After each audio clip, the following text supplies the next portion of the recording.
రాజమండ్రిలో జరిగిన ఒక విషాదకర ఘటన అందరినీ కలిచివేసింది. 28 ఏళ్ల కనికె ప్రియాంక డాక్టర్గా పనిచేస్తూ జిఎస్ఎల్ కాలేజీలో పీజీ చదువుతుంది. ఈ నెల 3వ తేదీన ఒక మాల్లో సినిమా చూసిన తర్వాత ప్రియాంక తన స్నేహితుడు సాయి మహేష్తో కలిసి స్కూటర్పై బయటకు వస్తున్న సమయంలో ప్రియాంకకు మరియు ఇద్దరు యువకులకు థియేటర్లో గొడవ జరిగినట్లు సమాచారం. సినిమా పూర్తయిన తర్వాత ఆ యువకులు కూడా AP40JF 6299 నంబర్ ఉన్న కారులో బయటకు వచ్చారు. థియేటర్లో జరిగిన గొడవ కారణంగా కోపంతో ఉన్న యువకులు కారును వేగంగా నడిపి ప్రియాంక ప్రయాణిస్తున్న స్కూటర్ను ఢీకొట్టినట్లు ఆరోపణలు ఉన్నాయి. ప్రియాంక కింద పడిపోయిన తర్వాత కూడా కారును ఆపకుండా 3 సార్లు ఢీకొట్టినట్లు ఆరోపణలు ఉన్నాయి.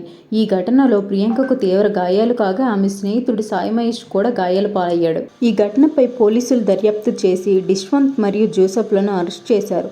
వారు మద్యం మత్తులో ఉన్నట్లు కూడా సమాచారం అందించారు. ఈ ఘటనపై పోలీసులు దర్యాప్తు చేసి డిష్వంత్ మరియు జోసెఫ్లను అరెస్ట్ చేశారు. వారు మద్యం మత్తులో ఉన్నట్లు కూడా సమాచారం తెలిపారు. పోలీసులు BNS సెక్షన్ 11035 కింద కేసు నమోదు చేశారు. ఆగస్టు 7వ తేదీన నిందితులను కోర్టులో హాజరుపరచగా కోర్టు వారికి జ్యుడిషియల్ రిమాండ్ విధించింది.